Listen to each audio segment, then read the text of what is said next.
Bonjour à toutes et tous. Goedemorgen iedereen.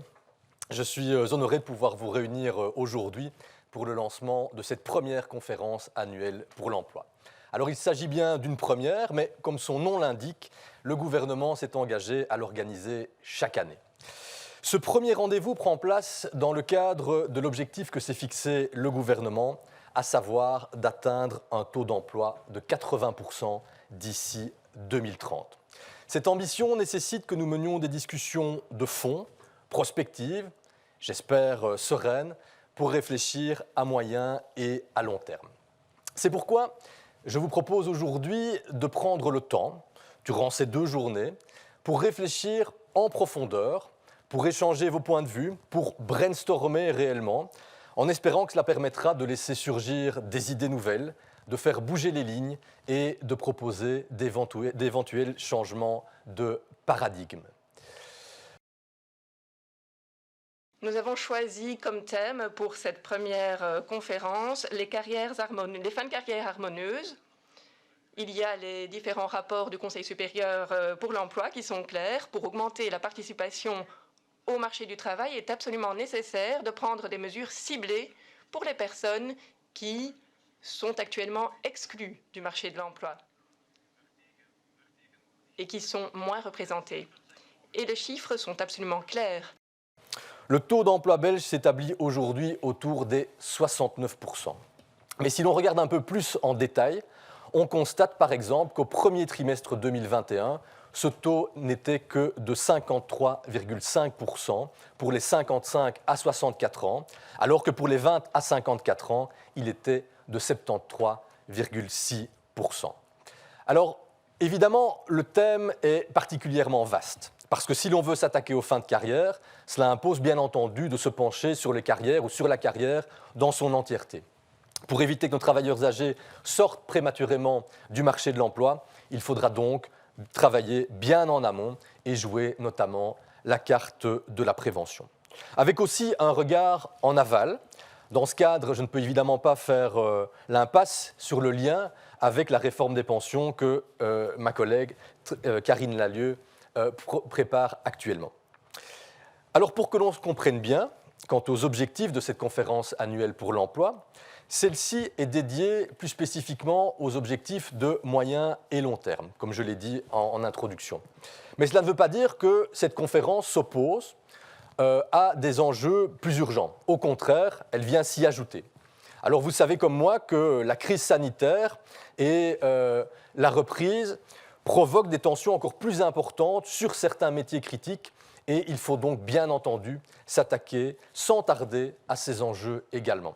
C'est la raison pour laquelle j'ai convoqué dans les prochains jours une conférence interministérielle emploi consacrée tout particulièrement aux métiers en pénurie et aux métiers critiques. Cette conférence interministérielle emploi, spécifiquement consacrée aux métiers en pénurie et aux métiers critiques, se tiendra dans les prochains jours.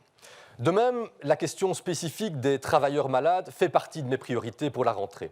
J'aurai l'occasion d'y revenir tout prochainement en collaboration avec mon collègue Frank van den Broeke. Alors, que les choses soient claires dès le départ. Les discussions qui s'annoncent sur ces 2 jours ne peuvent pas déboucher dès demain soir sur des conclusions qui ne seraient alors que des conclusions pro forma.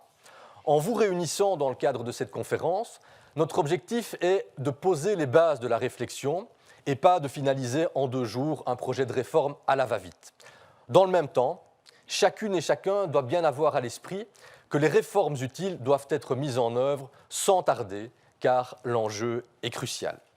À l'issue de la conférence, avec mes collaborateurs, nous travaillerons donc sur la base de vos contributions et de nos débats afin de tirer les constats et d'en dégager les lignes de force. Les constatations seront rapportées au gouvernement et je demanderai à mes collègues de soumettre un plan d'action. Naturellement, cette conférence n'a pas pour objectif de remplacer la concertation sociale. C'est pourquoi j'invite les partenaires sociaux ainsi que les autres parties prenantes à faire part de leurs besoins, de leurs priorités lors de cette conférence. Le moment des négociations et de la concertation sociale suivra la mise en place du plan d'action. La conférence sera donc un lieu de partage et de débat important, où les partenaires sociaux pourront émettre des propositions pour permettre aux travailleurs plus âgés de poursuivre leur carrière et de ne plus être injustement exclus de l'emploi. Alors cette conférence est organisée au niveau fédéral. Il ne s'agit donc pas à proprement parler d'une conférence interministérielle, mais vu la transversalité du sujet, vu l'importance des enjeux, vu l'implication aussi au niveau des compétences des régions, il était essentiel pour nous de pouvoir donner la parole à ces régions, et ce sera fait tout à l'heure. Nous allons commencer avec différentes présentations, différentes contributions. Ce sera également le moment de fixer le cadre pour les travaux et de vous présenter les groupes thématiques de cet après-midi. Dans la deuxième partie de la matinée, nous allons donner la parole aux ministres régionaux de l'emploi et je tiens à les remercier d'avoir accepté l'invitation à venir faire part de leur opinion concernant les différents défis qui se posent pour ces fins de carrières harmonieuses.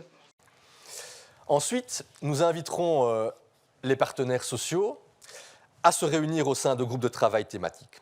Nous avons en effet voulu permettre aux partenaires sociaux et aux membres des différents services publics régionaux de l'emploi et de la formation de Belgique de se réunir en groupe de travail restreint au sein de 5 groupes thématiques.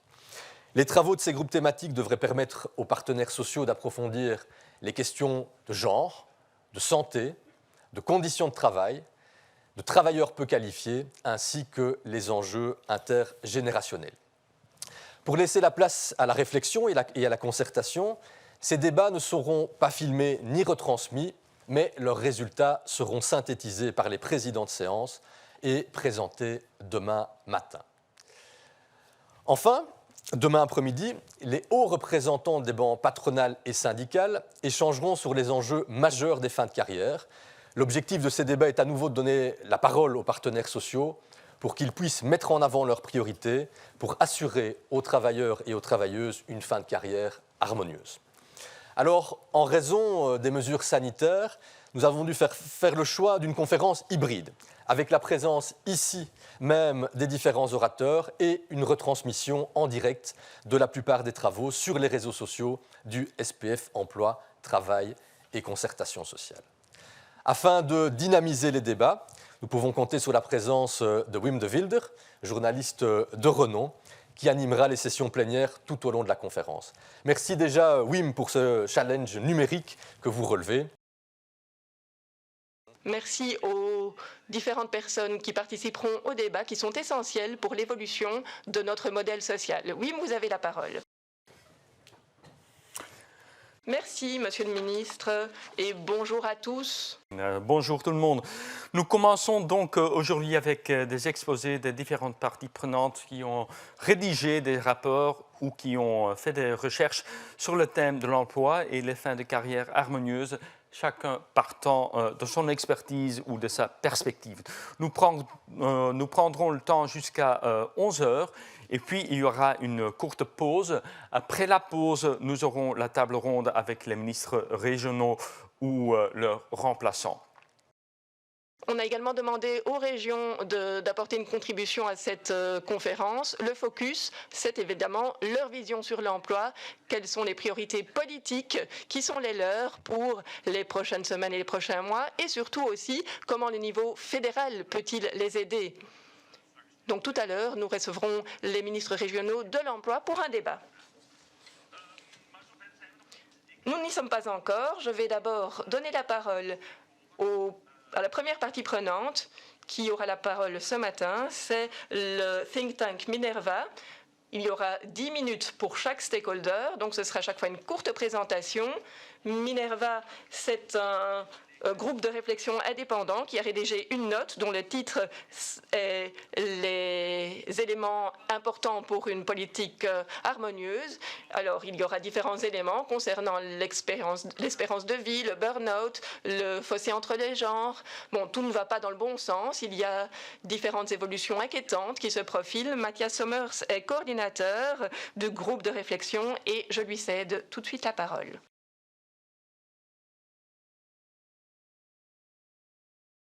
Merci.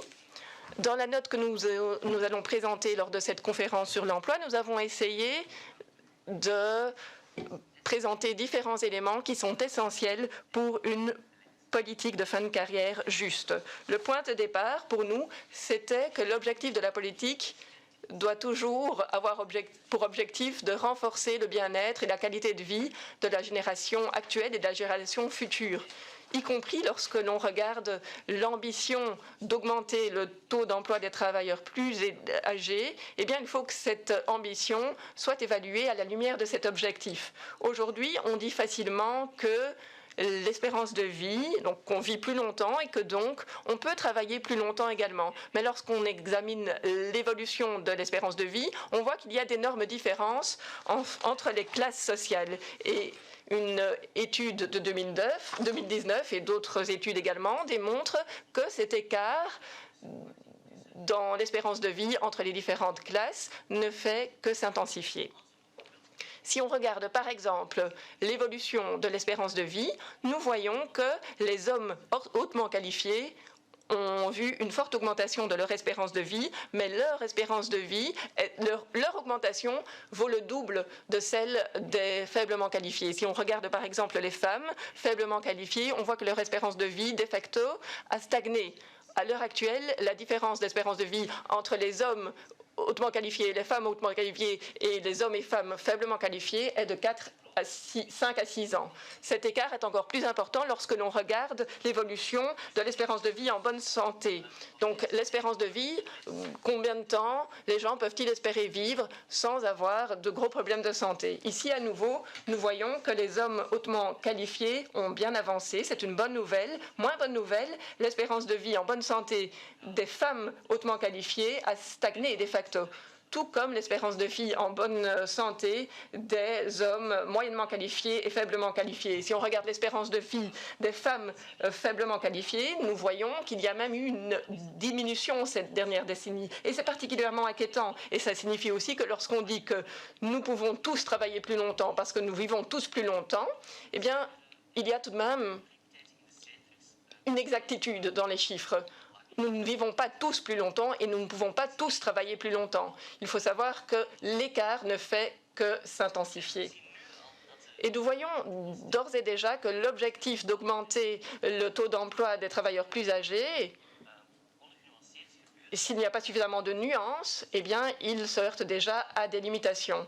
Alors, lorsqu'on voit les différents régimes de pension anticipée, on voit aussi que l'invalidité a fortement augmenté, 25% au cours des 4 dernières années. Lorsqu'on regarde ces chiffres, on voit surtout que les ouvriers plus âgés, femmes comme hommes, représentent le gros de ces invalides. Donc ce sont des gens qui ne sont déjà plus en état d'atteindre cet objectif de travailler plus longtemps, parce que leur espérance de vie en bonne santé n'a pas évolué avec ce nouvel âge de la pension. Ça ne veut pas dire que nous devons tomber dans le fatalisme et dire qu'on ne peut rien y faire. Nous savons qu'il y a des groupes de métiers, qu'il y a des secteurs, des entreprises et des régimes de travail dans lesquels les départs sont disproportionnés. Dans ces entreprises et ces groupes de métiers, il faut pouvoir prendre des mesures spécifiques pour que ces départs disproportionnés puissent être réduits. Si on ne prend pas de mesures efficaces, ou si on ne peut pas prendre ces mesures, il faut oser responsabiliser ces entreprises pour que la charge qu'ils font peser sur la sécurité sociale puisse être compensée. Heureusement, nous savons également qu'il y a des manières d'améliorer la faisabilité du travail pour les travailleurs et de limiter les sorties anticipées. Tout dépend en fait de la participation des travailleurs. Lorsque les travailleurs disent effectivement ce qu'ils pensent de la manière dont le travail est organisé, on voit que les sorties sont beaucoup moins élevées. On peut contrôler cela sur le profil d'entreprise, sur le secteur, sur le profil de formation. À chaque fois, nous constatons que les travailleurs dans les entreprises dans lesquelles ils ont vraiment un droit de participation sur la manière dont le travail est organisé, on voit que là, ils indiquent qu'ils peuvent continuer à travailler beaucoup plus longtemps que dans les entreprises où ils n'ont pas de droit de parole sur leur travail. Si on doit maintenir les gens au travail plus longtemps, il faut surtout s'intéresser à la manière dont le travail s'organise et il faut leur donner un droit de participation concernant cette organisation du travail. On pourrait penser qu'en Belgique, tout est en ordre. Dans la plupart des entreprises, il y a tout de même une forme de représentation formelle des travailleurs au niveau de l'entreprise, mais ce rôle se limite trop à de l'information et au mieux à de la consultation. Ce n'est pas vraiment un droit de parole dans l'organisation du travail. Si on demande au management, voilà, est-ce que les travailleurs dans votre entreprise ont effectivement un droit de parole concernant le travail? Est-ce qu'ils ont une influence sur les décisions de l'entreprise? Le management des entreprises belges nous dit bien plus souvent que dans les autres pays qu'en fait, ils ne tiennent pas compte de l'apport des travailleurs. Si on sait que les travailleurs belges arrêtent de travailler plus tôt que dans les autres pays, si on sait également que le droit de parole dans l'organisation du travail est une bonne manière d'augmenter l'âge de sortie, et si on sait qu'en Belgique on ne tient pas compte de ce droit de parole des travailleurs, eh bien nous constatons qu'il y a véritablement ici une manière de modifier cet âge auquel les travailleurs quittent le marché de l'emploi. Dernier élément sur lequel on souhaite insister pour une politique de fin de carrière juste, c'est le travail que l'on ne voit pas. Donc c'est du travail qui est invisible parce qu'il n'est pas rémunéré, et donc il y a des discussions qui ne sont pas menées concernant l'organisation du travail.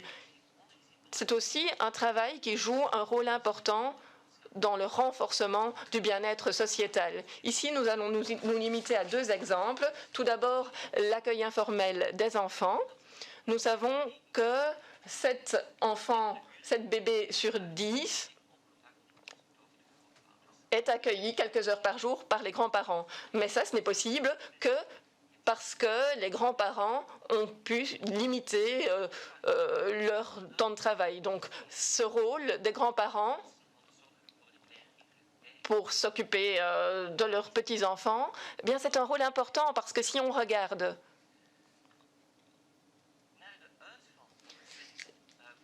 les départs en fonction des catégories d'âge, on voit qu'en fin de la vingtaine, début de la trentaine, le chiffre est particulièrement élevé. Donc ce sont des gens qui sont encore au début de leur carrière, mais qui commencent déjà à s'occuper de leurs enfants. Et cette combinaison travail-famille s'avère particulièrement difficile à combiner pour beaucoup de parents. Si on exige des grands-parents qu'ils continuent à travailler à temps plein, si on leur interdit de réduire leur temps de travail, eh bien, ils ne pourront plus assurer la garde de leurs petits-enfants comme ils le font aujourd'hui. Et donc ainsi, on prolonge peut-être la durée de la carrière en fin de carrière, mais peut-être qu'on va intensifier les départs en début de carrière. Le choix politique de prolonger la durée de la carrière est à coup tiré avec un autre choix politique, à savoir celui de la socialisation des soins. Le vieillissement de la population en Belgique et en Europe, c'est aussi, ça veut dire aussi que dans les prochaines décennies, il faudra vraiment soutenir les soins, et particulièrement pour ces personnes plus âgées. Pour relever ce défi, les régions décident de plus en plus de confier la responsabilité de ces soins aux partenaires de ces personnes âgées et aussi aux enfants de ces personnes âgées. Et cela veut dire que beaucoup de personnes de 50 et 60 ans devront s'occuper de cela alors qu'on exige d'eux qu'ils continuent à travailler plus longtemps. Donc on ne peut pas leur demander d'assurer le soin de ces personnes plus âgées et parallèlement également les pénaliser pour le fait qu'ils réduisent leur temps de travail pour pouvoir assurer ces soins. Si nous voulons mener une politique harmonieuse de fin de carrière, il faudra bien réfléchir aux interactions de cette politique de fin de carrière d'une part et au rôle des soins informels et au rôle du travail non visible d'autre part. Surtout parce qu'il y a aussi un aspect de genre important. Peu importe la manière dont on voit les choses, à l'heure actuelle, ce sont surtout les femmes qui assurent la majeure partie des soins informels. Si on les pénalise financièrement, parce qu'elles réduisent leur temps de travail pour pouvoir assurer ces soins informels, naturellement, nous ne sommes pas sur la bonne voie. Dans notre note, il y a 4 points d'attention que nous avons cités.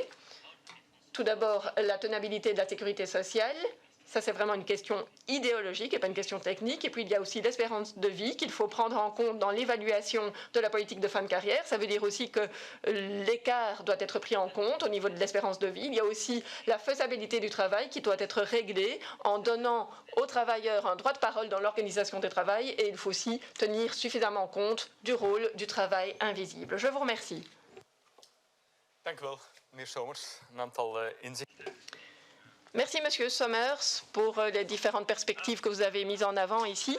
Alors, le Conseil de l'égalité des chances des femmes et des hommes et des femmes, c'est un conseil qui a été créé avec différentes organisations qui ont à cœur l'égalité des genres. Le Conseil est un instrument politique visant à réaliser l'égalité effective des femmes et des hommes et à éliminer les discriminations directes et indirectes fondées sur le genre.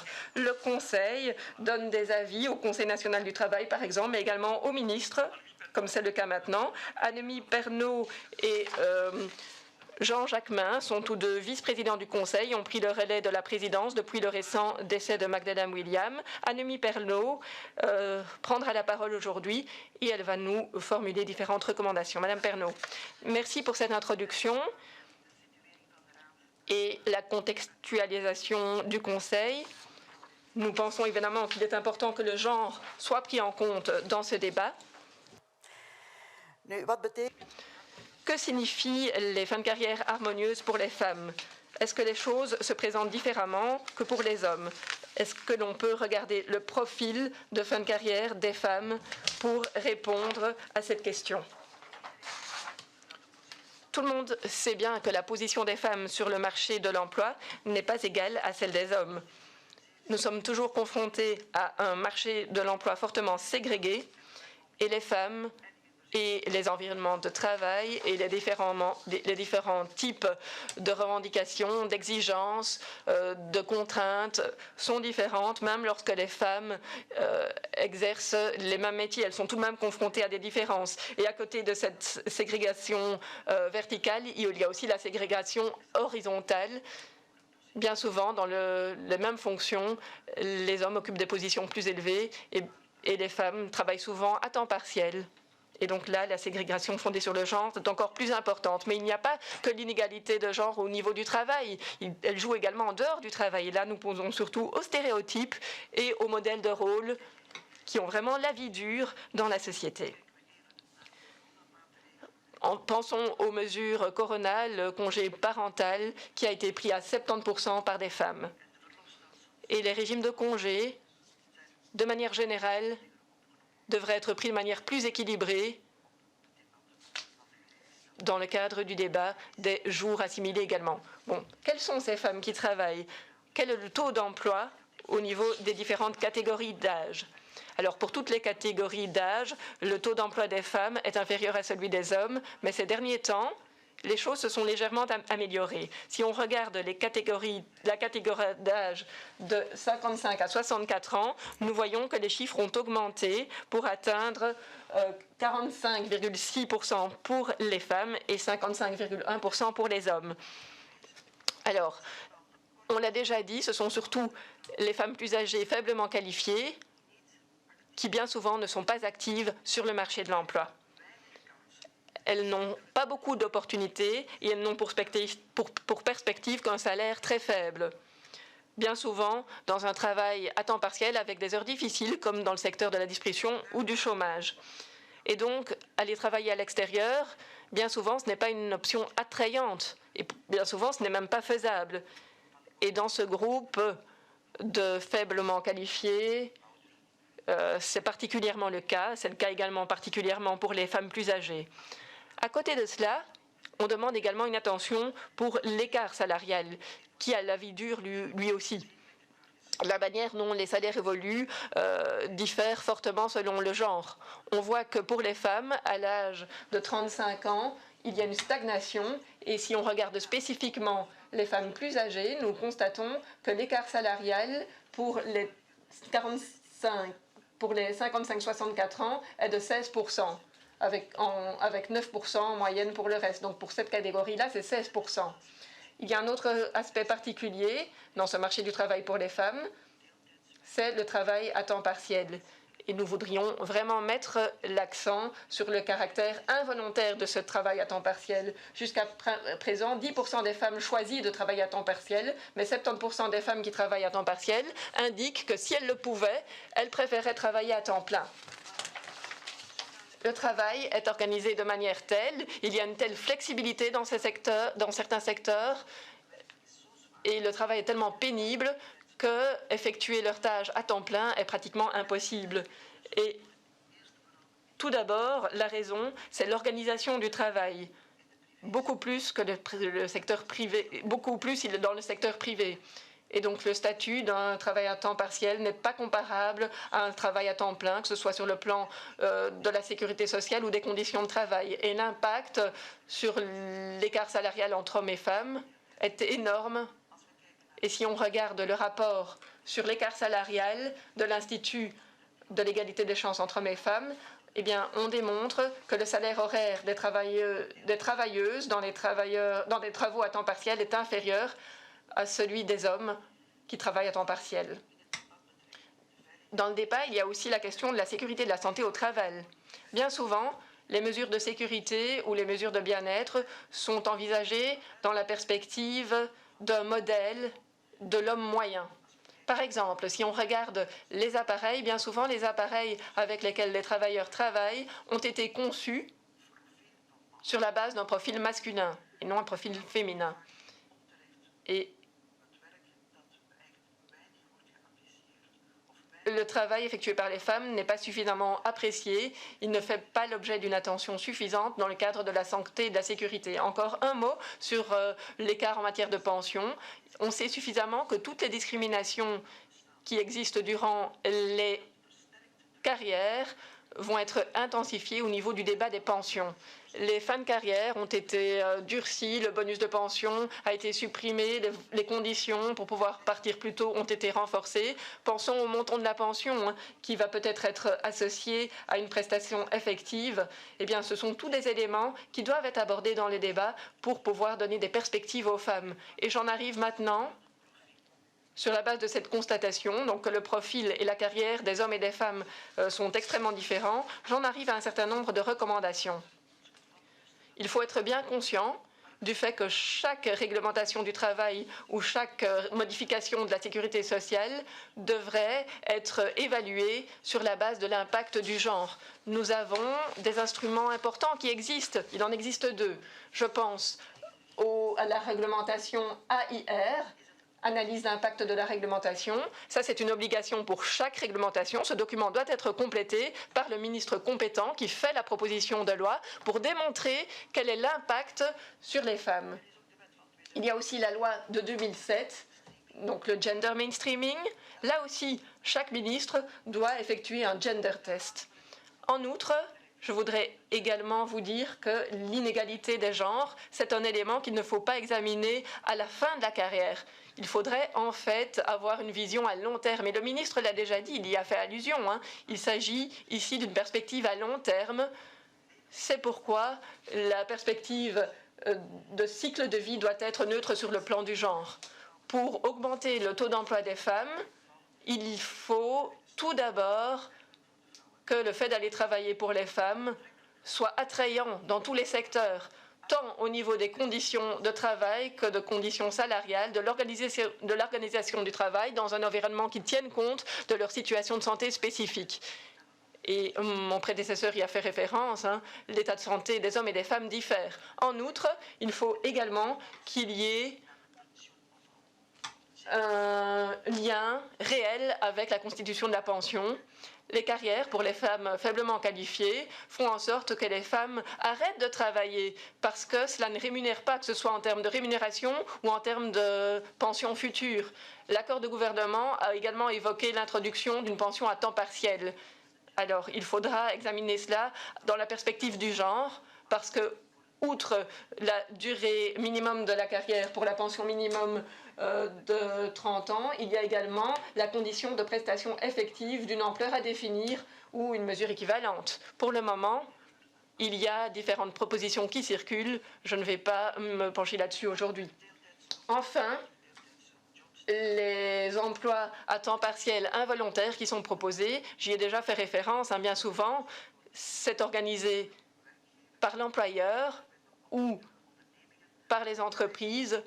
Nous insistons sur le fait que le nombre d'heures de travail minimum et d'années de carrière auxquelles il sera fait référence dans tous les systèmes de pension ou de constitution de droit, eh bien, les femmes seront toujours lésées si ce travail à temps partiel involontaire continue à exister. Pendant des années, le Conseil a essayé de modifier le système de compression des jours pour le calcul de la pension des travailleurs à temps partiel. Nous avons demandé d'abolir ce système parce que généralement, les femmes sont lésées à 2 reprises, au niveau du salaire, mais également au niveau de la constitution de la pension.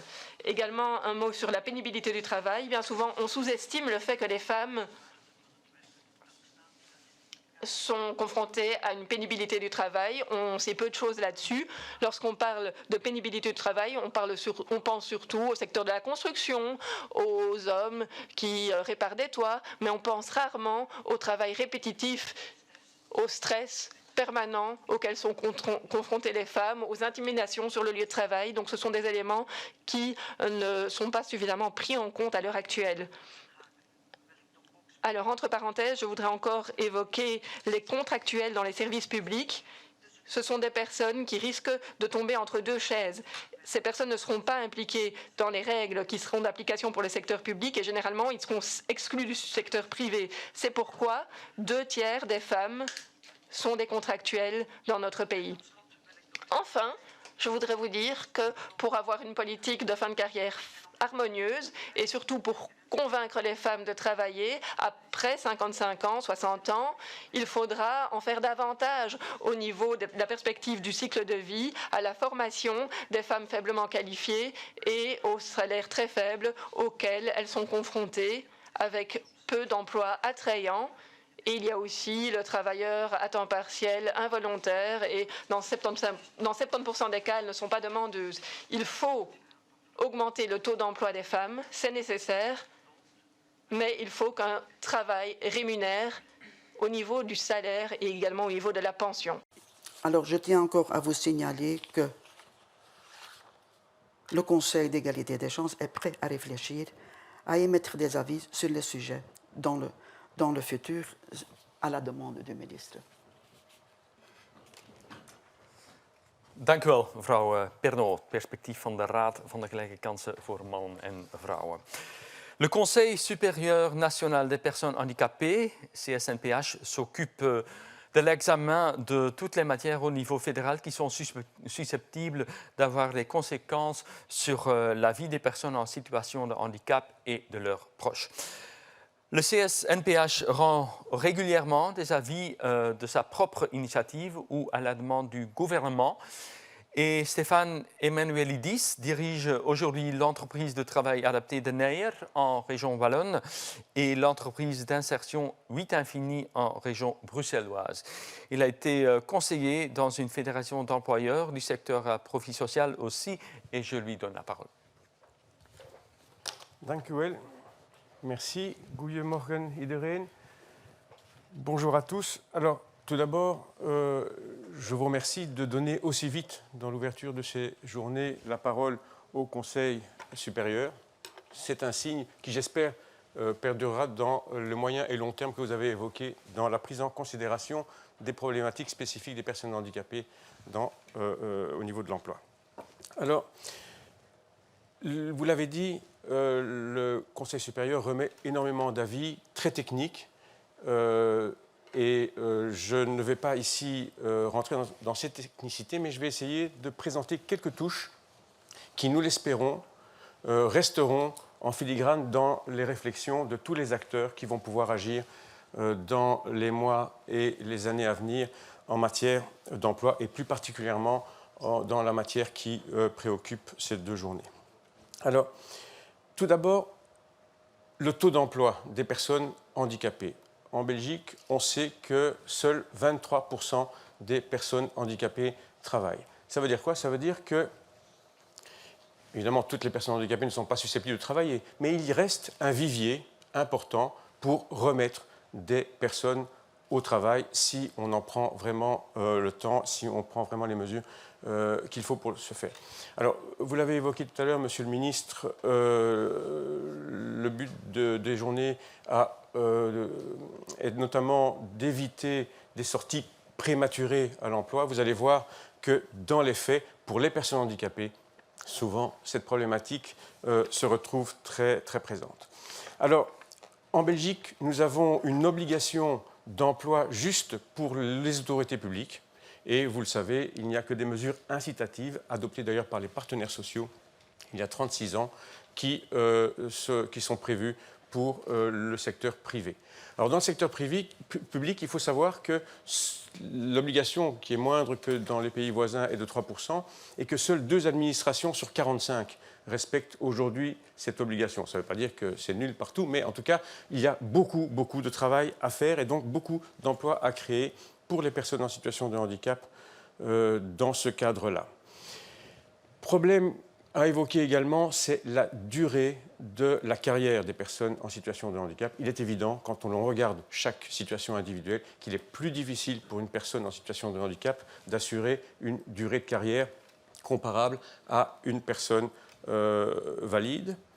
Il y a, troisième élément, une difficulté dans les calcul de la pension, simplement ça. On sait que les réformes vont venir et vont sans doute modifier tout ça, mais la complexité des calculs, compte tenu du fait que les travailleurs handicapés peuvent, en fonction de leur évolution de santé notamment, voir se succéder des revenus professionnels complets ou partiels, des revenus d'allocation pour personnes handicapées ou des revenus de mutuelle. Tout ça fait que les calculs à la pension peuvent être très défavorables. Le régime de fin de carrière, de remise de travail, et ce qu'on appelle le back to work, ne fonctionne pas, on le sait, de manière générale, et a fortiori, il fonctionne encore moins pour les personnes en situation de handicap, où on le sait, pour que ça marche, il faudrait beaucoup plus de moyens, que ce soit auprès des employeurs concernés ou que ce soit auprès des mutuelles concernées. Ça aussi, c'est quelque chose sur lequel, avec des initiatives peut-être plus pragmatiques, on pourrait voir rapidement un taux d'emploi ou un taux de retour à l'emploi amélioré. Une attention particulière devrait être apportée au télétravail. Je ne dois pas expliquer longuement les évolutions que l'on connaît aujourd'hui. Évidemment que tous les travaux ne peuvent pas être télétravaillés. Néanmoins, il y a des niches où c'est possible. Alors, il est évident qu'avec un personnel en situation de handicap, il faut être vigilant à l'impact éventuel du retrait social que représente le télétravail. Néanmoins, on sait que pour toute une série de raisons que vous imaginez bien, le télétravail peut être une solution. Alors là, il faudra être aussi imaginatif parce qu'il ne suffit pas de dire on télétravaille. Aujourd'hui, quand on travaille dans une entreprise et qu'on est porteur d'un handicap, on bénéficie d'un certain nombre de soutiens, notamment à l'adaptation du poste de travail. Si on en bénéficie dans l'entreprise, aujourd'hui, on ne peut pas en bénéficier dans son logement. Et donc, si on veut généraliser cette pratique du télétravail, il serait intéressant de pouvoir réfléchir à l'adaptation du poste de travail aussi au domicile des travailleurs. Et il faudra aussi être attentif au fait qu'une des problématiques pour les travailleurs en situation de handicap, c'est le transport. Souvent, la préparation pour sortir de chez soi, le transport pour se rendre à son boulot. Eh bien, tout ça prend du temps, qui fait que la carrière au sein d'une entreprise peut être obligatoirement réduite à un temps partiel, ce qui n'est plus le cas quand on est en télétravail. Et donc la question se posera de savoir si on ne pourra pas augmenter le temps de travail de certaines personnes en situation de handicap en proposant du télétravail. Et si c'est le cas, quand il y a des prestations au sein de l'entreprise, comment est-ce qu'on fait pour que ce travail à temps plein puisse être garanti, alors qu'avec les déplacements et avec les modalités de préparation à la sortie du domicile, on puisse quand même garder son temps plein. Alors, il est évident que, et vous avez dit que c'était le cas aujourd'hui à 11h, il faut une coordination aussi avec les politiques et de l'emploi et les politiques sociales des régions. Pourquoi ? Parce que la matière des personnes en situation de handicap est fortement régionalisée et donc il est évidemment important qu'il y ait des coordinations entre les différents niveaux de pouvoir. Pourquoi ? Parce que certaines mesures de rémunération des travailleurs en situation de handicap sont régionales et ne sont pas équivalentes à du salaire. Et celles-là pénalisent fortement les travailleurs quand on va faire le calcul de la pension. Ce sont des choses qui sont importantes. Dernière chose à citer comme grande mesure à avoir en tête, c'est la situation des aidants proches. Ce ne sont pas les personnes en situation de handicap, mais celles qui les aident. Elles aussi ont parfois des difficultés à pouvoir assurer des carrières complètes simplement parce qu'elles ont des prestations en tant qu'aidants proches. Et donc, pour conclure ces rapides traits d'attention, je voudrais simplement signaler qu'il y a donc 3 niveaux où il faut vraiment que ces 2 journées puissent être instructives et constructives. D'une part, le niveau où le gouvernement fédéral détient lui-même les compétences. C'est un niveau où on peut avoir des résultats assez rapides en matière de création ou de maintien d'emploi des personnes en situation de handicap. Deuxième, j'ai parlé notamment d'un petit coup de boost dans l'embauche des travailleurs en situation de handicap dans les administrations publiques. 2 administrations sur 45, il est évident qu'on peut rapidement faire beaucoup mieux. Deuxième aspect, c'est la coordination avec les régions. Et troisième aspect, un aspect sur lequel nous insistons fortement, c'est la partie qui concerne la concertation sociale et les partenaires sociaux. En effet, il nous plaît souvent de rappeler que ce sont les partenaires sociaux qui, dans le secteur privé, ont initié la mesure qui finalement est la plus emblématique en matière d'intégration professionnelle des personnes handicapées. C'est la convention collective de travail numéro 26 du CNT. Cette convention a finalement mis sur pied un mécanisme d'intégration des personnes handicapées avec une participation des autorités publiques au financement d'une partie de la rémunération. Quand vous regardez les différents systèmes qui perdurent aujourd'hui, ces différents systèmes s'inspirent toujours en tout ou partie de cette convention collective de travail. Pourquoi je dis ça ? Parce que simplement, dans notre pays, on le sait, vous en débattrez beaucoup demain aussi, ce sont les partenaires sociaux qui détiennent une bonne part de l'évolution du droit social, une évolution des politiques d'emploi. Et ce que nous souhaiterions vraiment, c'est attirer l'attention de ces partenaires sociaux. Partout où ils siègent, que ce soit en région, que ce soit au niveau du fédéral, que ce soit au groupe des 10, que ce soit au CNT, que ce soit dans les différents conseils qui existent, partout nous souhaiterions qu'ils aient une attention particulière pour les personnes en situation de handicap et pour l'intégration des travailleurs handicapés au sein de chacune des politiques. Quand on voit le résultat qu'a porté leur action, celle des partenaires sociaux, il y a 36 ans au CNT, on se dit que si vraiment ces partenaires sociaux empoignent la problématique des travailleurs en situation de handicap aujourd'hui, on est garanti d'avoir très rapidement des résultats significatifs. Merci beaucoup.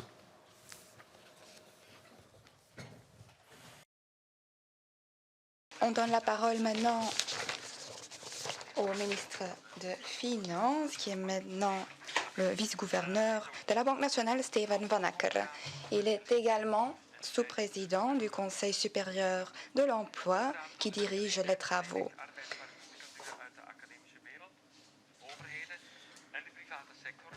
Le Conseil supérieur réunit des experts du monde académique, des autorités du secteur privé et favorise l'échange d'idées entre le niveau fédéral et les régions et communautés. On donne beaucoup de chiffres sur la situation actuelle et l'évolution actuelle, mais il reste beaucoup de défis. Les personnes de plus de 50 ans sont moins de 9% des nouveaux recrutements. Monsieur Van Acker, je vous donne la parole. Bonjour. Comme l'a dit Monsieur le Président, l'augmentation du taux de l'emploi est un des défis principaux de ce pays. Et pour tous ceux qui sont intéressés à ce taux, il faut aussi regarder toutes les parties de ces aspects, notamment la démographie. La population en âge de travailler, que vous voyez ici dans ce slide, ne va pas changer fondamentalement lors des années prochaines. Vous voyez que Bruxelles connaît encore une augmentation de la population en âge de travailler, tandis que les autres régions ont une petite diminution. Donc, il n'y a pas le même développement, même pas pour les années à venir. Pourquoi est-ce que je vous montre ceci? Parce que quand vous regardez le graphique à droite, vous voyez quelque chose qui n'a pas été soutenu tout à fait par les gouvernements par le passé. Parce que vous voyez le pic des 10 dernières années où la part des personnes de plus de 55 ans dans cette population en âge de travailler a augmenté de manière sensible. Pourquoi? Parce que pour ces groupes, il y a une participation plus diminuée. Et c'est quelque chose qu'on verra beaucoup moins pour les années prochaines. Donc c'est quelque chose de positif. Mais il faut quand même constater que pour les 40 années à venir, le nombre de personnes de plus de 55 ans qui ont un âge de travailler ne constitue pas 1/5 de la part, ce qui démontre que la participation de ces groupes est très importante. Et si on regarde alors la participation en Belgique de ces différents groupes, alors vous constatez... Vous constatez qu'il existe une marge de progression dans les 3 classes d'âge, mais en particulier dans le début de la carrière, on ne va pas trop en parler aujourd'hui, et en fin de carrière. Vous constatez quand même qu'en ce qui concerne la partie des 25 jusqu'à 54 ans, la participation s'élève à un niveau qui est même encore plus élevé que la moyenne européenne. Et donc, au-delà d'un certain nombre d'éléments qui vous frappent peut-être dans ce slide, notamment aussi les disparités régionales en termes de taux d'emploi, il force est de constater qu'avec une participation de 53,3%, il y a quand même un écart de plus de 6% en comparant avec les autres pays de l'Union européenne. Et notamment quand on compare avec, par exemple, les pays scandinaves, on voit quand même que pour les 55+, il y a quand même beaucoup de marge de progrès. Alors, le prochain slide vous montre que lors des dernières années, et je vois que les lignes viennent petit à petit, vous voyez les lignes bleues et voilà le progrès que la Belgique a connu en termes du taux d'emploi pour les personnes de plus de 55 ans. On peut se féliciter, mais en même temps, on doit aussi constater pour l'autre ligne bleue que les autres pays européens ont aussi connu un progrès et que le retard qu'on connaît de 10% entre 2002 et 2020 a diminué à 6%. Donc, si on doit continuer à ce rythme, ça va encore prendre 27 ans avant de se retrouver au niveau européen. Donc, c'est vrai qu'il y a une évolution positive, mais elle n'est pas assez forte. Il faut aussi signaler que ce progrès pour les personnes de plus de 55 ans se situe surtout dans la catégorie de 55 jusqu'à 59, on a connu une augmentation de plus de 30% vers 70%. Mais pour les personnes de 60 jusqu'à 64 ans, donc les plus âgées, en 2019, nous n'avons que 33%. Donc ce progrès, on ne l'a pas vu. Vous voyez également au graphique que le coronavirus a fait en sorte que le taux d'emploi de ces personnes ou travailleurs plus âgés n'a pas eu une influence très négative. Alors, si on regarde le statut déclaré dans les enquêtes sur les forces de travail, on voit une augmentation importante des personnes en emploi pour les 40 à 64 ans. Alors que, donc c'est la partie vert dans le slide, alors que la pension anticipée ou non et les prépensions, c'est la partie rouge et rose, Et ils ont fortement diminué ces 15 dernières années. Bon, ça semble être une bonne nouvelle, mais et ça se l'explique bien sûr par les réformes des systèmes de sortie anticipée, vous les connaissez tous, mais il faut quand même attirer l'attention sur le fait que ces mouvements vers d'autres, qu'il y a eu des mouvements vers d'autres situations de non-emploi. Et ceux-là ont aussi connu une augmentation suite au durcissement des conditions de sortie anticipée. On observe ainsi une augmentation, par exemple, de l'incapacité de travail pour tous les âges entre 40 et 64 ans. C'est la partie en orange. Et donc, vous allez peut-être me dire que 2020 est une année particulière pour les incapacités de travail en raison de la pandémie que nous avons connue, mais cela n'explique pas l'ensemble de la progression. Il est clair qu'un certain nombre de gens ont quitté peut-être le système que avant était disponible en termes de prépension, mais ils se sont retrouvés dans l'incapacité du travail. Il y a beaucoup de mesures prises lors des dernières années afin d'améliorer les choses et je ne veux pas critiquer, disons, les remarques de mon collègue de Minerva, mais il faut quand même constater que depuis les années 50, l'espérance de vie a quand même augmenté de 20 ans pour tout l'univers de la population belge. Ça ne change rien au constat que quand on dit qu'il faut travailler plus longtemps, mais c'est une société solidaire où tout le monde doit travailler plus longtemps, mais ça peut être interprété de manière différente selon la vulnérabilité des personnes. Mais ça ne change rien au fait que le constat de l'espérance de vie plus augmentée peut être contredit. L'âge légal de la retraite, par exemple, doit être augmenté de 67 ans pour 2030, donc il y a plusieurs mesures. Il faut quand même se dire que l'âge de départ effectif à la pension reste très bas. Et donc c'est la petite boule rouge que vous voyez dans le slide. En moyenne, nous nous trouvons à 61 ans. Et donc, ici, on compare les chiffres pour les âges de départ pour les hommes. Comparé, par exemple, avec l'Autriche ou avec la Suède, où là, on a des âges de départ effectifs bien plus élevés, tout en ayant des âges légaux de pension inférieurs que les nôtres. Donc, ce n'est pas tout que de modifier l'âge légal de la retraite, il faut aussi voir l'âge effectif à la pension.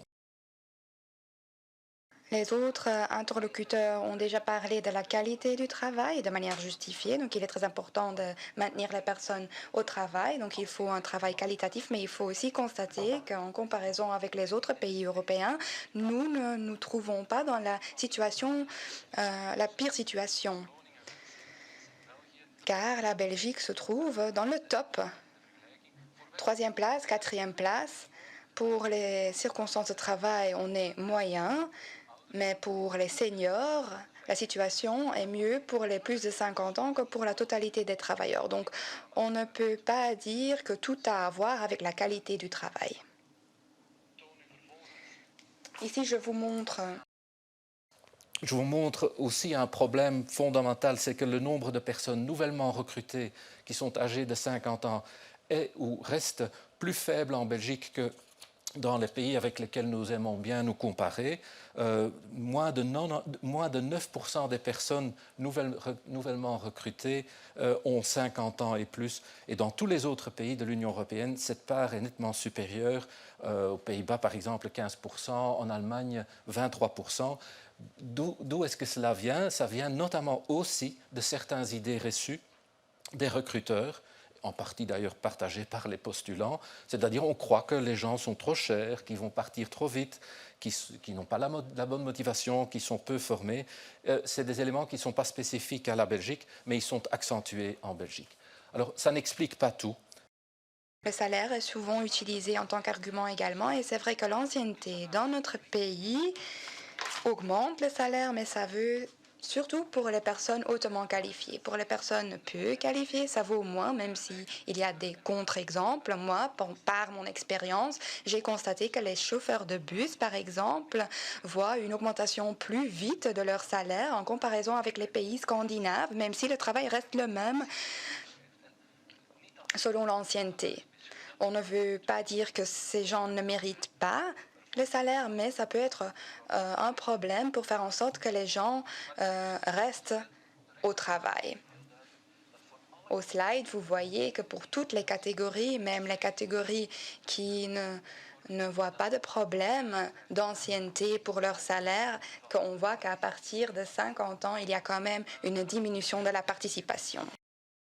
Alors, quelque chose qui est vraiment très dommage aussi, c'est que la formation continue est clairement pas assez utilisée, notamment pour les gens d'un certain âge.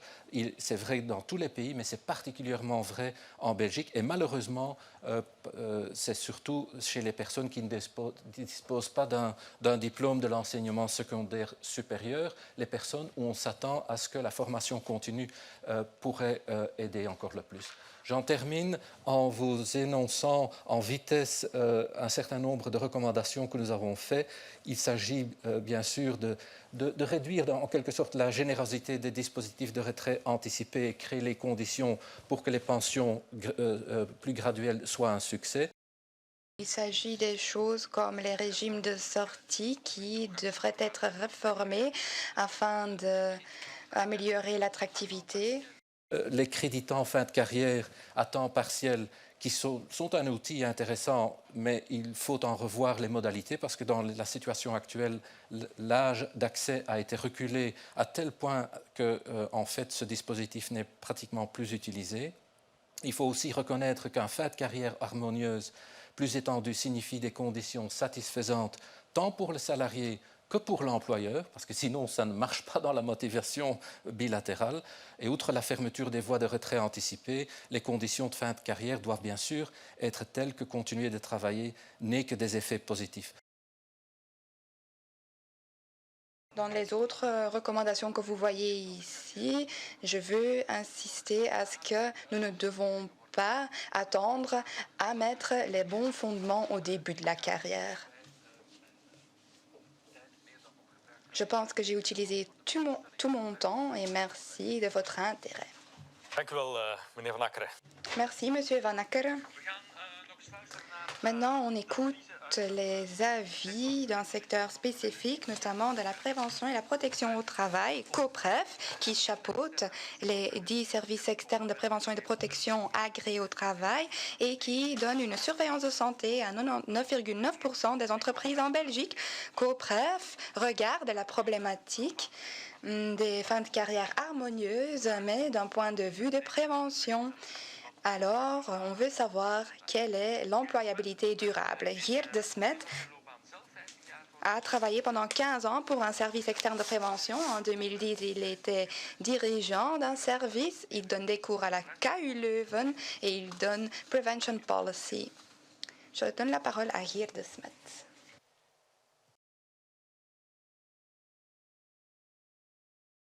Merci de m'avoir invité à cette conférence.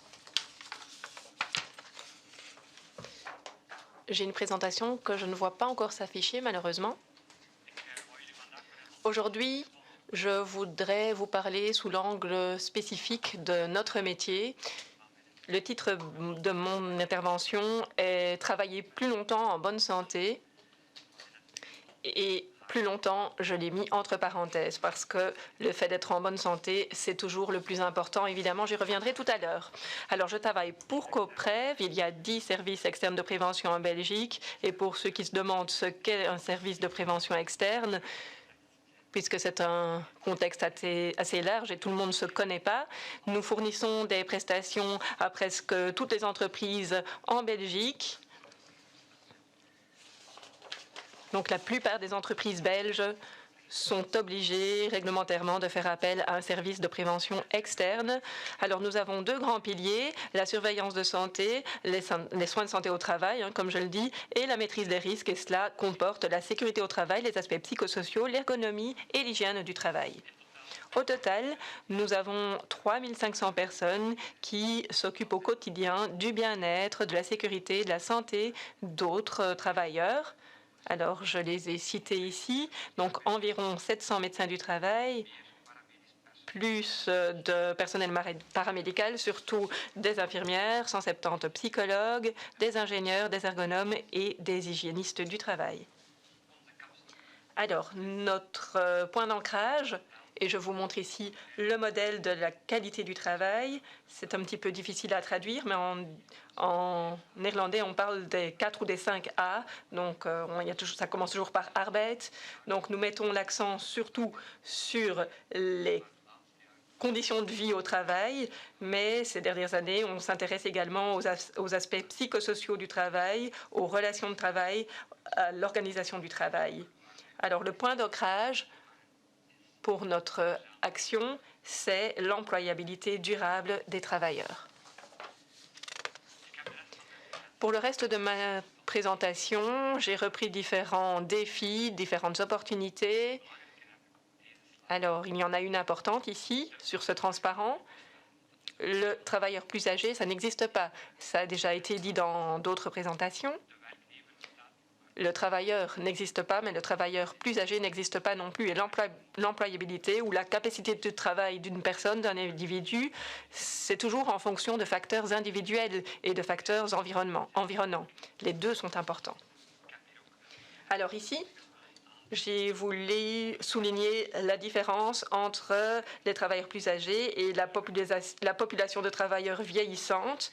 Il y a aussi donc des aspects individuels pour les travailleurs, alors que notre population de travailleurs vieillissantes, c'est plutôt une approche sociétale. Alors, je ne vais pas entrer dans les détails de ce transparent. Il s'agit ici d'un certain nombre de changements physiques et mentaux que nous subissons tous lorsque nous vieillissons. Je voulais utiliser ceci surtout pour vous dire que dans notre environnement, tout le monde ne vieillit pas de la même manière sur le plan physique ou mental. Cela dépend d'une personne, ça varie d'une personne à l'autre. Ce qui est important sur cette dia, et il y a le lien avec la fin de carrière, c'est que ces points de faiblesse peuvent être compensés par l'expérience, l'expertise et la motivation. Il ne faut pas penser que les travailleurs plus âgés valent moins que les travailleurs plus jeunes. Et puis quelques défis et opportunités. Comme vous le voyez sur la dia suivante, je les ai repris de manière arbitraire. De temps en temps, je les appelle défis, d'autres fois, je les appelle opportunités. Ça dépend un petit peu, ça fait de manière arbitraire.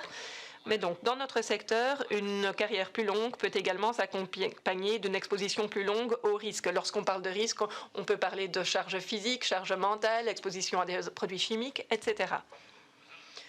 Nous serons également confrontés à plus de travailleurs dans les entreprises qui vieillissent et qui sont donc confrontés à des problèmes de santé chroniques et qui ont donc des besoins spécifiques. Il faudra en tenir compte. Avec le vieillissement, on peut être plus vulnérable à certains risques et dangers au travail. Et bien évidemment qu'il faut tenir compte d'un thème important, à savoir un nombre accru de problèmes de santé liés au travail dans certains secteurs spécifiques, dans certains emplois spécifiques, avec une charge physique ou mentale lourde. Les travaux manuels, par exemple, les horaires atypiques, ça aussi c'est quelque chose dont on peut tenir compte, le travail de nuit. Donc tous des éléments qui jouent un rôle important au niveau de l'individu pour la manière dont il se sentira en fin de carrière. Alors la prévention est importante, c'est notre business. La prévention de l'incapacité de travail, mais aussi la revalidation du travail. Vous pouvez vous rééduquer et procéder à une réintégration sur le lieu de travail. Il ne faut pas non plus oublier les indépendants. En tant que service externe, nous travaillons pour des travailleurs salariés, des entreprises, mais aussi pour de plus en plus d'indépendants. Il y a de plus en plus de mesures qui visent à les soutenir dans la qualité de leur travail. Pour vous donner un exemple très simple, le soulèvement correct de charges. C'est important de tenir compte de ça, y compris pour les indépendants qui sont de plus en plus nombreux.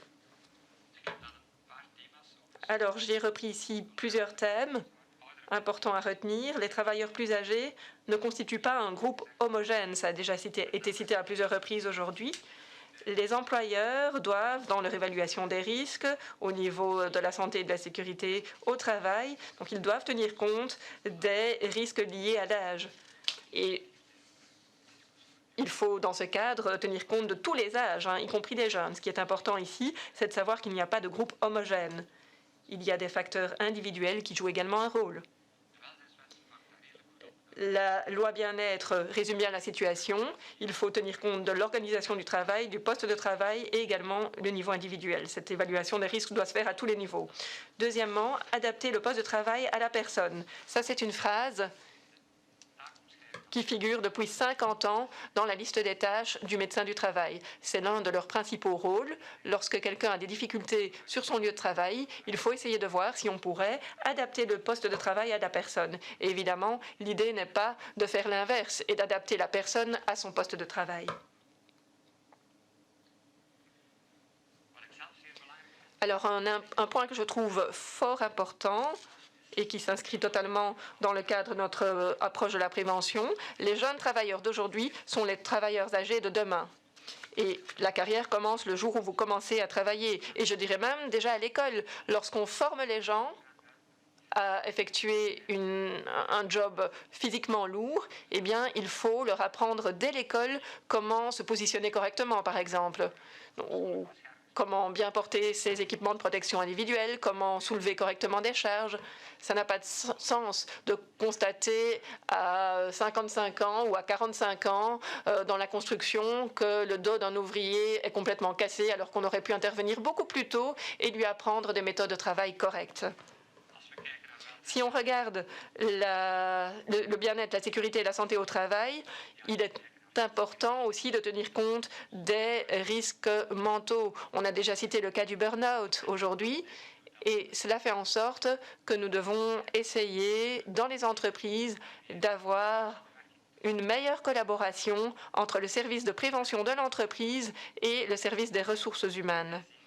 Nous constatons que depuis l'introduction des risques psychosociaux, les ressources humaines ont beaucoup plus de contact avec nous. Mais dans l'entreprise, il faut bien se mettre d'accord entre les ressources humaines et la politique de prévention. Enfin, je l'ai déjà dit, il y a aussi la revalidation au travail et la réintégration qui gagneront en importance. Et là aussi, nous souhaitons endosser notre rôle pour essayer de faire en sorte que les gens puissent retrouver un poste de travail adapté. Alors, quelques éléments spécifiques à notre secteur. Nous pensons qu'il est important de réformer la surveillance de santé en fonction des objectifs et des attentes futures. Nous avons un contingent limité de médecins qui diminue, donc en faire davantage avec moins de médecins, ce n'est pas possible. Il y a aussi des pistes créatives pour mettre en place des examens d'entrée pour tous les travailleurs. Il faut savoir que 50% de tous les travailleurs consultent nos médecins du travail, les autres 50% on ne les voit jamais, que ce soit au début ou à la fin de la carrière. Bon, il y a aussi des consultations psychosociales. En bref, il faut pouvoir miser davantage sur d'autres profils et pas uniquement les médecins du travail.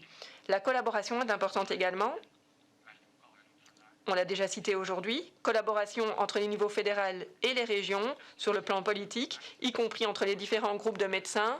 On parle souvent de médecins du travail, médecins traitants, médecins de famille. Moi, je généraliserais, je dirais médecins traitants, parce que toutes les problématiques ne peuvent pas être traitées par un spécialiste ou par un médecin de famille.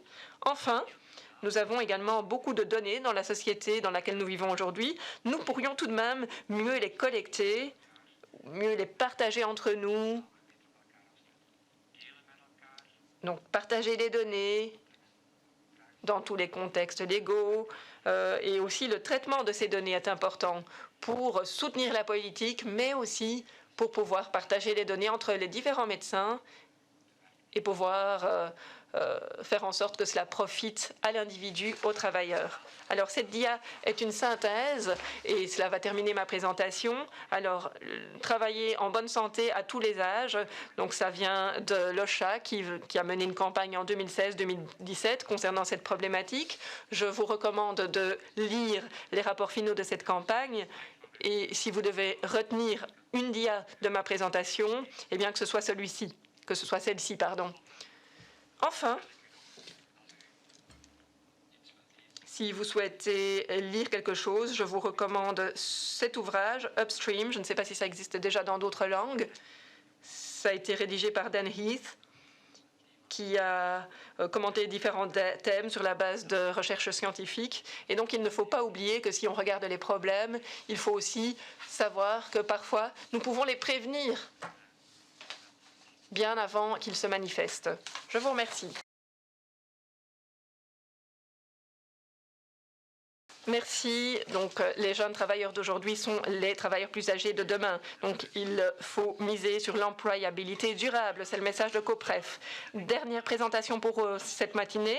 Enfin, nous avons le Conseil consultatif fédéral des aînés. Là aussi, c'est un conseil consultatif fédéral qui porte sur la pension, l'accessibilité des soins de santé et la mobilité avec un focus sur les soins. Il y a 25 membres qui sont membres des organisations qui s'occupent des âgés et aujourd'hui, Daniel Vandal est président depuis le mois de juin 2019. Bonjour à tous. Merci en tout cas à Monsieur le ministre de nous avoir invités. Je crois qu'il est important de voir cette approche transversale, je vais dire, entre les genres, entre les statistiques, entre la prévention, etc. Et je crois que c'est un modèle, je veux dire, que vous devez préserver pour l'avenir en termes de consultation. Je crois que c'est important. Le Conseil consultatif fédéral des aînés est l'organe représentatif des aînés au niveau fédéral. Nous avons succédé à ce qu'on appelait le Conseil national des pensions par la loi du 8 mars 2017 et nous avons été chargés de compétences supplémentaires comme la mobilité, l'égalité des chances, l'intégration sociale et la lutte contre la précarité, la santé et bien entendu toute la problématique des pensions. La caractéristique de notre conseil, c'est que nous sommes composés d'acteurs de la vie réelle, c'est-à-dire que toutes les associations qui envoient des représentants au sein de ce conseil font part de leur ressenti, je veux dire, de ce qui se passe quand on prend des mesures, mais aussi font des propositions pour que certaines mesures puissent améliorer, je veux dire, le sort des seniors à la base, c'est-à-dire dans leur vie réelle, chez eux et dans leur entité. Nous remettons des avis soit sur demande des ministres, soit sur d'initiative, à peu près une quinzaine d'avis par an, sur les sujets qui nous concernent aujourd'hui. Et aujourd'hui, par exemple, sont concernés la pension à mi-temps et la déclaration gouvernementale. Il est clair que ce Conseil fédéral des aînés relève de la compétence conjointe du ministre des Pensions et du ministre des Affaires sociales. Alors, par rapport aux présentations qui vous sont proposées aujourd'hui, nous avons essayé de trouver un angle, un biais, une facette, parce que plusieurs facettes peuvent parler. On peut aborder le problème de la fin de vie harmonieuse sous plusieurs facettes. Les aménagements de carrière et la pénibilité, la transformation des temps sociaux entre le temps libre et le temps de travail, on va y parler, et la confiance dans le système de sécurité sociale et notamment dans le système de pension. Bref, un travailleur en fin de carrière, pour un travailleur en fin de carrière, il y a 3 moments pendant lesquels un choix personnel ou imposé par des circonstances extérieures doit être posé pour l'orientation de cette nouvelle vie. La confiance, donc quand il est mis à la pension, il est important pour le travailleur qui va être mis à la pension d'avoir une confiance dans le système légal et la possibilité d'accéder à un deuxième pilier qui sont vraiment les clés, je vais dire, de sa vie d'après, en termes de ressources financières et de dignité. Le système mis au point dans MyPension, par exemple, a permis que les futurs pensionnés ou les travailleurs pendant leur carrière puissent examiner, puissent avoir un résultat par rapport au choix dans leur orientation de carrière qu'ils font, soit qu'ils changent de statut, fonction publique, salarié, indépendant, soit mi-temps, temps partiel, puis revenir à temps plein, etc. Maintenant, ce modèle mathématique fonctionne. Cependant, il faut quand même continuer à garder les permanences du SPF Pension dans les régions et au niveau téléphonique parce que la fracture numérique se marque à certains moments pour pouvoir avoir ces renseignements, je veux dire, par rapport à un certain type de public. Donc il est important qu'on puisse bien informer au cours de la carrière et aussi en fin de carrière les travailleurs quant à leur avenir en termes de finances, de revenus et en termes de possibilités d'activité. Dans ce cadre, le relèvement minimum de la pension et la valorisation des temps partiels contraints, surtout pour les femmes, on en a parlé tantôt, permettrait à chaque pensionné d'avoir accès à une vie digne et de lutter efficacement contre l'augmentation du taux de pauvreté. Taux de pauvreté qui est un plus important chez les pensionnés que dans le reste de la population. La pension à mi-temps était une bonne idée. Elle devait se mettre en route à partir du 1er octobre 2019, mais elle n'a pas suscité l'enthousiasme qui était prévu. En effet, les conditions d'accès à cette pension à mi-temps, 80% d'une activité temps plein, les conditions de valorisation des périodes non prestées, l'accord obligatoire de l'employeur et la difficulté d'instaurer ce système chez les indépendants n'ont pas facilité l'instauration de ce régime. Je vous renvoie en cela à un avis que nous avons remis en 2019, octobre 2019, l'avis 2019/5. Vous trouverez cela sur notre site Internet. Enfin, la dissolution du Parlement à ce moment-là, puisqu'il y a eu les élections de mai 2019, a recalé cette proposition et elle revient maintenant à ce gouvernement. La réinstauration du bonus ne peut qu'inciter aussi certains travailleurs à rester au travail. Cependant, cette position n'est pas équitable envers les travailleurs soumis à des conditions pénibles de travail. Il est plus facile pour un travailleur à un travail moins lourd de pouvoir continuer à travailler que pour un travailleur soumis à une certaine pénibilité.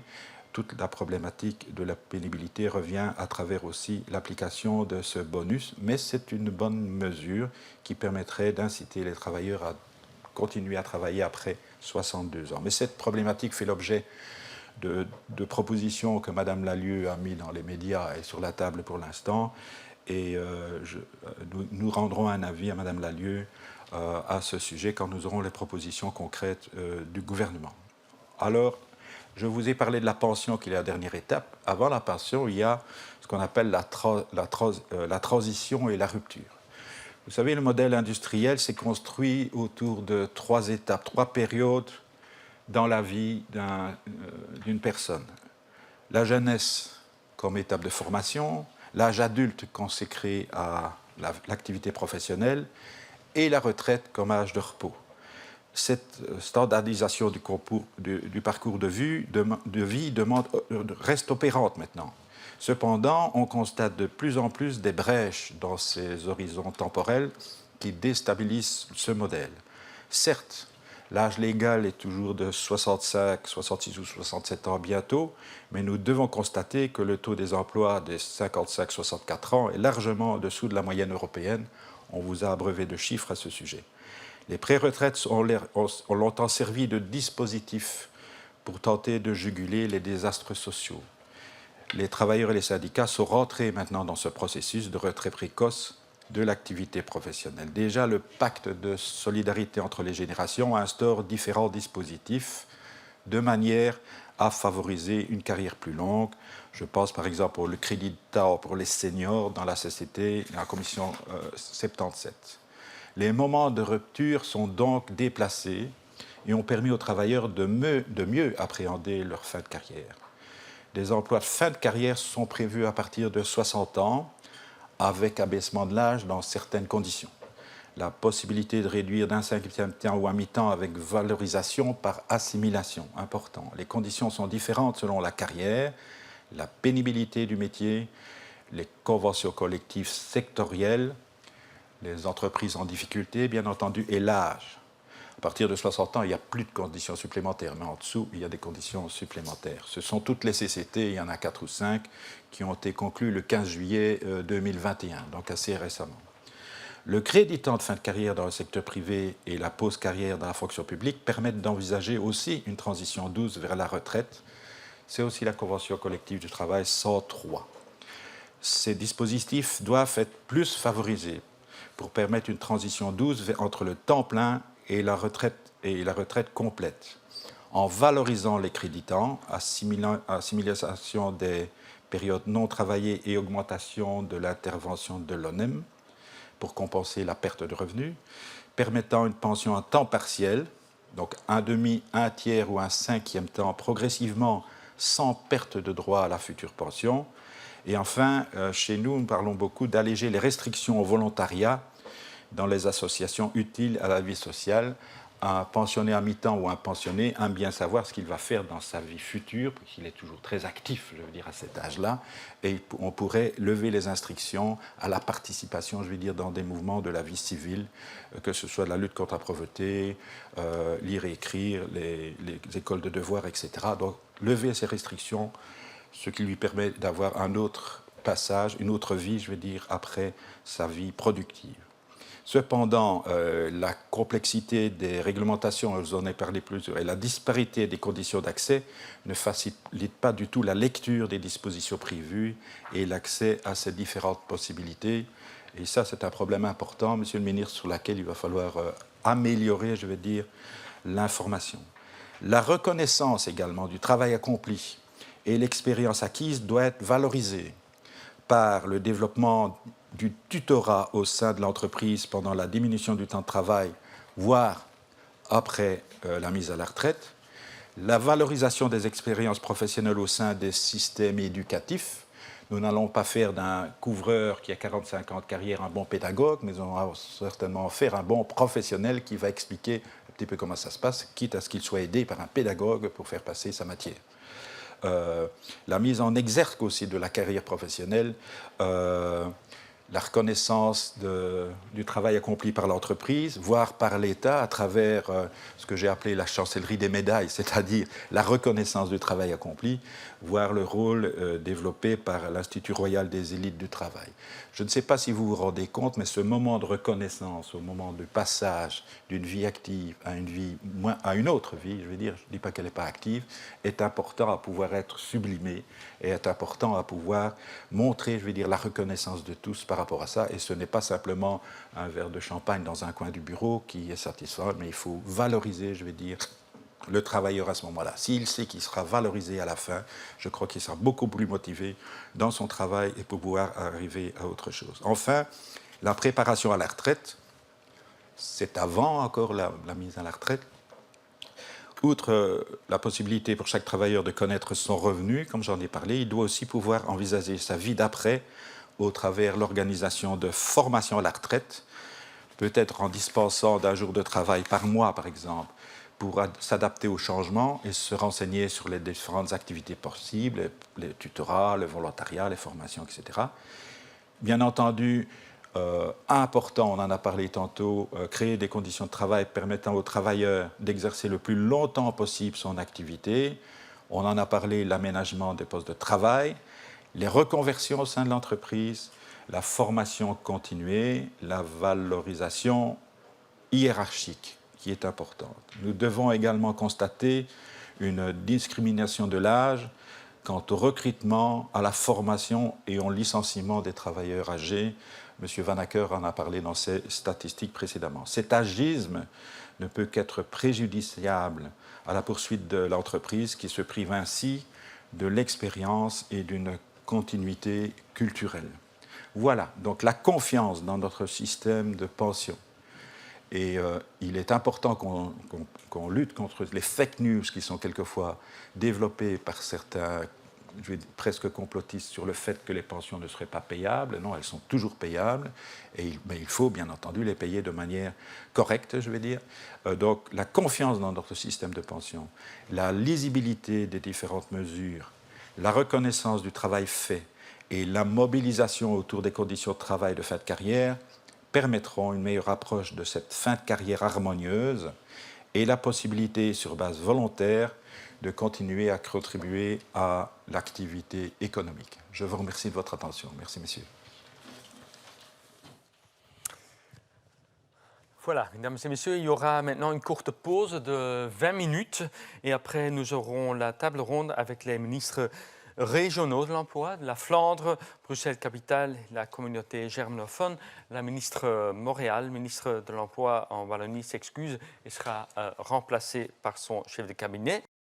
Nous allons avoir un débat tout à l'heure avec les ministres régionaux de l'emploi. Nous allons leur demander leurs attentes pour le niveau fédéral.